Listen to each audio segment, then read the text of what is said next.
My name is Elaine Peden. I am a William Penn enthusiast. The following passages about the William Penn statue in Penn Treaty Park are from my book, Good Intentions. On July 16, in 1981, a headline in the Philadelphia Daily newspaper caught my eye. It read, "Our commission rejected a statue of William Penn. The Daughters of the National Society of American Colonists want to erect in Penn Treaty Park in Fishtown." "The head of the statue doesn't have room for a brain in it," Commission member Joe Brown stated. "It's not a well-designed head," said Brown, a Princeton, New Jersey sculptor. Brown said the sleeves of Penn's coat looked strangely empty compared with the statue's oversized calves. Another commissioner questioned whether the model's heavy-lidded, deep-set eyes and high cheekbones accurately depict Penn. I immediately called the Washington Daughters of the National Society of American Colonists headquarters and was given the name of the DAC president from Pennsylvania. I was told the sculptor was Frank C. Gaylord from Barre, Vermont. I called the president, Mary Foster, in York, Pennsylvania, and told her I was anxious to see what the statue looked like because there were no photos with the article.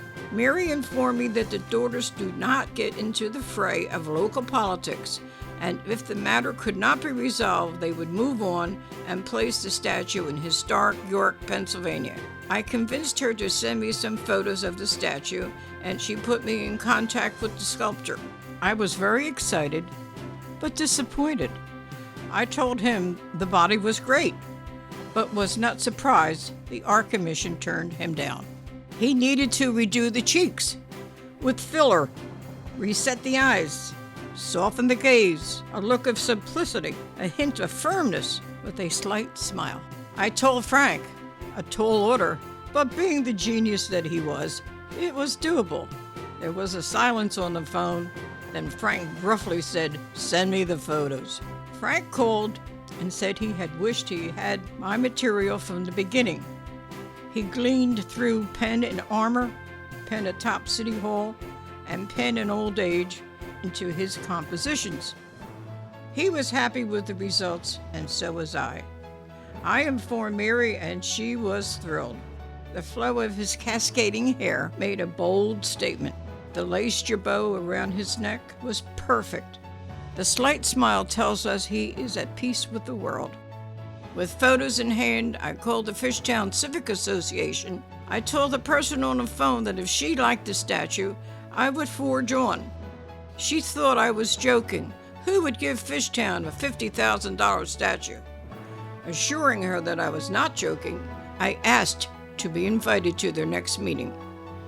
Word must have gotten out because there was larger than usual attendance at the next meeting. They all agreed they liked the statue photos and were ready to fight for it.